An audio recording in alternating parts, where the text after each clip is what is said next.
Hello नमस्कार, मैं हूं निकेत दीक्षित और आप देख रहे हैं एनडी एक्सप्रेसिव जोन। आज मैं हाजिर हो गया हूं वीडियो लेकर। ये वीडियो बहुत ही संवेदनशील घटना पर है।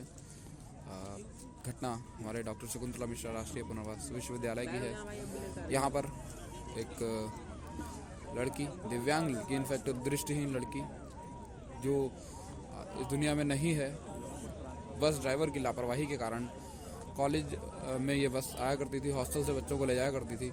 वो बस ना मालूम किस कारण आज उसका ड्राइवर पता नहीं किस नशे में चूर था, और एक लड़की जो कि दृष्टिबाधित थी, वो बस का वेट कर रही थी। तकरीबन 10:30 बजे के आसपास उसकी क्लासेस शुरू होने वाली थी और वो लड़की वेट कर रही थी। बीए डिपार्टमेंट में वो स्टडी कर रही थी इस वक्त हमारी यूनिवर्सिटी में, और वो अपने जगह पर खड़े होकर वेट कर रही थी। और वो ऐसी जगह पर खड़ी थी जहाँ पर मेरे ख्याल से बस जाने का कोई सवाल नहीं उठता था। वो केवल वेट कर रही थी और ना मालूम कहाँ से वो बस आती है और उस लड़की को टक्कर मार जाती है। साथ में उसकी एक और लड़की होती है, वो भी बेहोश हो जाती है। हालांकि वो लड़की अभी तक उसकी कंडीशन मुझे एग्जैक्टली नहीं पता है कि क्या है। मेरे ख्याल से ठीक है, लेकिन वो जो दृष्टिबाधित लड़की होती है जिससे फोर्स में बस टकराती है, उस लड़की की वहाँ पर डेथ हो जाती है। काफ़ी देर तक, 15 मिनट तक तकरीबन वो लड़की तड़पती रहती है।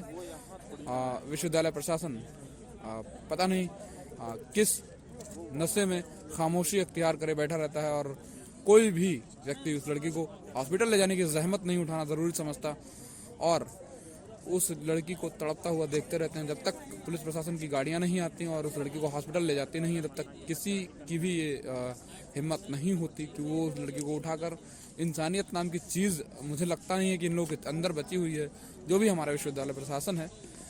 और ये लोग नहीं उस लड़की को ले जाते हैं हॉस्पिटल, और जब पुलिस प्रशासन की गाड़ी आती है तब वो उसको हॉस्पिटल ले जाती है, वहाँ पर उसको डेड डिक्लेयर कर दिया जाता है।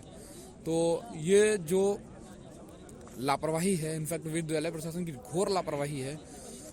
जो इस तरह की घटनाएं हुई, बस में कोई भी हेल्पर नहीं था, केवल एक ड्राइवर था, और ड्राइवर ही उस बस को पूरा ऑपरेट कर रहा था, चाहे चलाना हो चाहे इधर उधर नजर रखना हो। ये मेरे ख्याल से ये लोग पैसे की इतनी बचत करने की कोशिश कर रहे थे, और न ही हेल्पर था बस में, न कुछ। और इस घोर लापरवाही का नतीजा जो हम सब के सामने है, बहुत ही दुखद घटना आज ये हुई है। आज हम सब यहाँ पर तकरीबन 10-11 बजे के समथिंग से यहाँ पर बने हुए हैं, और जो स्ट्राइक हो रही है वो इसीलिए हो रही है ताकि विद्यालय प्रशासन उचित कार्यवाही करे, और इंसाफ उस लड़की को मिलना चाहिए। और मैं यहाँ पर हमारे सहयोगी सुनील जी से ये जानना चाहूँगा, सुनील जी, आप इस मुद्दे पर अपने क्या वक्तव्य देना चाहेंगे, बताइए सुनील जी। जी हाँ निकित जी, मैं इस पे बोलना चाहूँगा कि लड़की को जो है उचित न्याय मिलना चाहिए और उसको मुआवजा मिलना चाहिए, क्योंकि अभी तक जो है पीड़िता को एक उचित न्याय नहीं मिल पाया है, और हम यहाँ पर उसके साथ न्याय के लिए खड़े हैं। अभी प्रशासन जो है कुछ जवाब नहीं दे रहा है, जवाब देने से बच रहा है, और मैं गहरी संवेदना प्रकट करता हूँ। अच्छा, मेरे हिसाब से वीसी सर भी यहाँ पर आए थे, पर उन्होंने किसी भी प्रकार का लिखित स्टेटमेंट देने से मना कर दिया। और ये मेरे ख्याल से जो विद्यालय प्रशासन खुद को हियरिंग इम्पेयर दिखाने की कोशिश कर रहा है, बहरपना जो इन्होंने अख्तियार कर रखा है, मुझे लगता नहीं किसी तरह से सही है। हालांकि यहाँ पर पुलिस प्रशासन भी जुटा हुआ है, और ये लोग बैरिकेटिंग करके रखे हुए हैं। हम लोगों ने रोड पर चक्का जाम कर रखा है, जितने भी ब्लाइंड और in fact OH orthopaedic handicapped students हैं, हम लोगों ने यहाँ पर चक्का जाम करके रखा हुआ है। विद्यालय प्रशासन के साथ साथ मैं कहूँगा कि जो हमारा यूपी प्रशासन है, मुझे लगता नहीं है कि उन्होंने अभी तक कोई उचित कदम उठाया है, क्योंकि हम लोगों का ये मानना था कि अगर विद्यालय प्रशासन नहीं आता है तो हम लोग यहाँ पर रात का तकरीबन 12 बज गया है, और आज इस समय भी किसी भी बंदे ने सुध नहीं ली हमारी।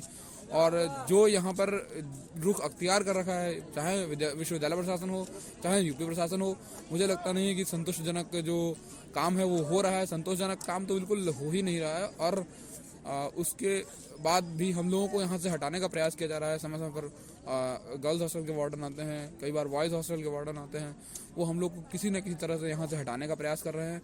इस जो कार्य, ये जो पूरी एक्टिविटीज़ हैं, ये जो पूरे क्रियाकलाप हैं, इन सब की निंदा करने के अलावा फ़िलहाल हम लोग स्ट्राइक कर रहे हैं। और निंदा करने के अलावा फ़िलहाल हम कुछ कर नहीं सकते। पर हाँ, इतना ज़रूर कहेंगे कि जिस व्यक्ति के पास भी, जिस बंदे के पास भी ये वीडियो पहुँचे, वो इस वीडियो को आगे शेयर करे, ताकि ये वीडियो कहीं ना कहीं प्रशासन तक पहुँचे और प्रशासन के कान, जो मुझे लगता नहीं है कि खुलेंगे, लेकिन फिर भी ये दो टूक मैं कहता हूँ कि प्रशासन यहाँ का बहुत ही निहायती लापरवाह है। और मुझे ये कहने में कोई डर नहीं है कि ये प्रशासन भ्रष्टाचारी करने से कतई नहीं चूकता। भ्रष्टाचार हो यहाँ पर फैलाने में कोई कसर नहीं छोड़ता है। विश्वविद्यालय प्रशासन की जहाँ तक बात की जाए और यूपी प्रशासन जो अपने आंखों पर पट्टी बांध कर बैठा है, निवेदन करूँगा कि खुद को कम से कम आज के दिन खुद की आंखों से पट्टी हटाए और हम लोगों की जो समस्याएं हैं उन पर ध्यान दे और उस लड़की को उचित न्याय दिलाने का कष्ट करे, क्योंकि ये जिम्मेदारी उनकी भी बनती है। विश्वविद्यालय प्रशासन इसके लिए अकेले जिम्मेदार नहीं है। अगर विश्वविद्यालय प्रशासन कोई उचित कदम नहीं उठाता है तो मेरे ख्याल से यूपी प्रशासन इसके लिए पूरी तरह से इनफैक्ट बाध्य होना चाहिए उसको कि वो कोई ना कोई उचित कार्यवाही करे, चाहे फिर वो विश्वविद्यालय प्रशासन के ऊपर हो, चाहे फिर उस ड्राइवर के ऊपर तो कार्यवाही होनी ही चाहिए। साथ ही साथ हमें विश्वविद्यालय प्रशासन पर भी कार्यवाही करवाई जाए, क्योंकि उन्होंने खुद की आंखों पर पट्टी बांध रखी और उस लड़की को कम से कम 10-15 मिनट तड़पने दिया।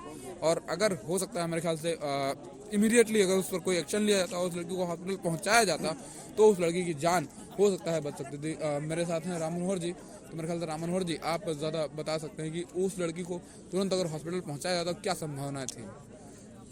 मैं यही कहना चाहता हूँ कि यदि उस लड़की को तुरंत अगर विद्यालय प्रशासन संज्ञान में आके और उसको हॉस्पिटल अगर पहुँचाता तो शायद ही उसकी जान जाती, वो बचने के प्रयास हो जाते उसके, लेकिन ऐसा विद्यालय प्रशासन ने नहीं किया।